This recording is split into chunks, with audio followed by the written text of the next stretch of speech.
Well, I'll be over there next week, and Matt has a special pre-election film on Channel 4 on Sunday evening, examining changes across America since President Obama took office. The American Road Trip, Obama's Journey, will be on at 7 o'clock, Channel 4, Sunday. Rangers Football Club currently sits in first place in Division 3 of the Scottish Football League. Their financial collapse and subsequent relegation to Scotland's fourth tier has been a fall too far for a small but hardcore minority of the club's fans. Those perceived as being involved with imposing such a penalty have suffered a year of intimidation. Our chief correspondent, Alex Thompson, has been talking exclusively to the victims and seeking to find out what the authorities are doing about it. His report does contain some strong language. Glasgow's looking forward, future dreams taking shape for the Commonwealth Games here. And yet, when it comes to one game, football, and one club in particular, Rangers, past nightmares haunt this city, and many say they're getting worse. Serious criminal threats to kill or injure anyone daring to criticise the Ibrox club are scarring Rangers' attempts to rebuild from financial disaster. For the first time, Gary Allen QC reveals just what happened to him when he sat in judgment of the club's mismanagement on a panel set up by the Scottish Football Association. I wasn't ready for my family to be exposed to that, and that caused me a lot of concern. He was summoned to an urgent meeting at the headquarters of Scottish football at Hampden Park, where Special Branch and Anti-Terror Police said his safety was in danger from Rangers fans connected to Northern Irish paramilitary groups. We were given a full briefing on mail handling.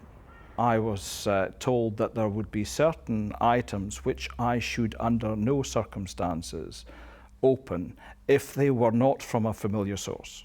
I was told that I should take the mail into the smallest secure room with the fewest windows, have the family somewhere else in the house whilst I opened the mail. He was briefed on bombs, razor blades contaminated with feces, HIV or ricin. He should call the helpline and emergency services would come to him. Under no circumstances should he go to a surgery or hospital because of contamination fears. And at huge cost to the taxpayers, his house was under police surveillance 24/7 for several weeks. But as Rangers imploded this year, the activities of a small but violent minority widened way beyond Glasgow to the coast of Fife, on the other side of Scotland. Starks Park in Kirkcaldy, home of Wraith Rovers. Earlier this year, a Wraith director was also part of that SFA panel, which Gary Allen sat on. And when news of that became public, says club chairman Turnbull Hutton, all hell broke loose. We had a call from West Belfast and indicated that he knew who we were and to be careful. And then came the call from Fife Police. There has been a couple of guys have been lined up to torch the stadium. To burn it down? Yeah. A QC, a club chairman, but it doesn't stop there. Newspaper, Scottish TV and BBC journalists in Glasgow have had to call the police this year because of threats to their homes and families, to say nothing of their workplaces. I've advised about 30, well, I'm 32 since, say, December of last year. 32 journalists? Yeah, and that would be on things like, you know, where people are going online and saying, well, we know what school your kids go to, we know where you live, we know what pubs you drink in, and they publish that online and make suggestions that someone should give the person a slap or pay them a visit and put them right, and that's totally unacceptable. Well, it's a real wintry day here at Cathkin with the Lanark kicking off in the white strip. Cathkin Park, once home to third Lanark, a Glasgow football club whose financial mess proved terminal. Today it's an eerie place, an echo of a club consigned to oblivion. The writer and social commentator Jerry Hassan has been following the problems of Rangers closely. I think Rangers do have a cultural problem, and part of the Rangers sport particularly has a problem. I think it comes from being the dominant club of Scotland, and they don't like being challenged. They don't like having things that are uncomfortable about their traditions brought up, basically. But all clubs have a troublesome minority. Can it really be the case that Rangers' problem is any worse than any other club? Well, I've been on the receiving end of threats from other fans and things over the years, but I think because of the nature of the Rangers story and what's happened to them, I think that there's a real problem there, and I think the club needs to get involved in dealing with it as well. I know it is particularly bad in respect to some of their sites and some of the comments, and the intimidation is predominantly coming from their websites. They have a worse problem than other clubs. Absolutely. No question about that. No doubt about it. A QC, a club chairman, 32 journalists, and it doesn't end there.